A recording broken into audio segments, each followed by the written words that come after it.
You are unmindful and are about to step out onto a road. Someone pulls you back and a bus whizzes by. A good poem, then, is that gap between being and not being. This is Sunil Bhandari, and you are listening to Uncut Poetry.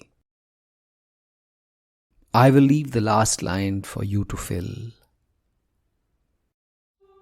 I want it to be all of a sudden, for death can be a hardened gunslinger, slow as that cursed dawn, which doesn't always consider it a duty to dispel the dark.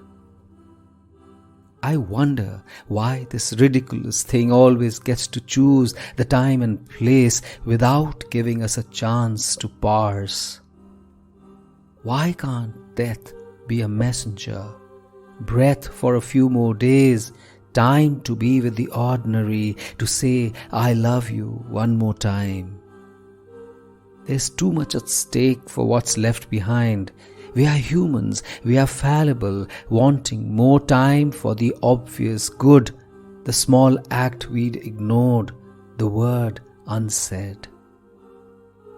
I would like to die writing one last poem, a ballad of love, bereft of regrets, full of the incandescence you fill me in, with the last line left for you to fill. I will remember nothing more, I will write of nothing less, so you can gently forget what I was all about and remember me only as a glow, and remember me only as a glow.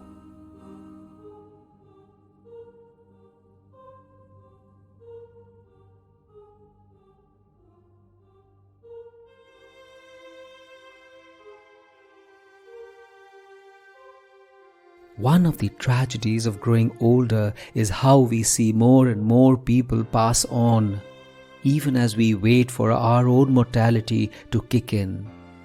Surviving loved ones is not a blessing, as we find lesser number of breaths intertwined with ours and our hours spent in longer days. There are several people I remember with great tenderness. Along the years, the particularities have started to fade. The slant of a smile, the squelching of eyes, the way some words got spoken, the firmness of a hand on a shoulder, the moments a hug lasted. Lines of a face start fading. We forget when we last laughed, what we last said, what we regretfully didn't. The only thing which remains with clarity is the glow their memory evokes, the smile which comes when I think of them, and the lump which forms in my throat when tears start to flow unabashedly.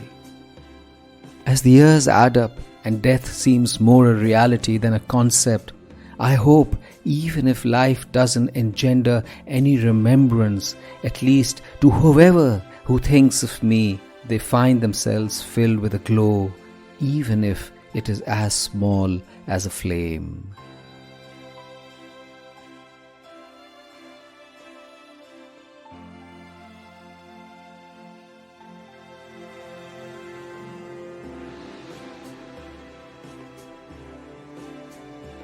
This is Sunil Bhandari, and you are listening to Uncut Poetry. If you enjoyed this poem, rate it on Spotify or leave a comment on Apple Podcast. And I have a lovely newsletter called The Uncuts, which is like a Sunday dollop of warmth and fun and beauty. Subscribe to it. The link is in the show notes. And if you loved this episode, please do share it with someone you love. See you next week.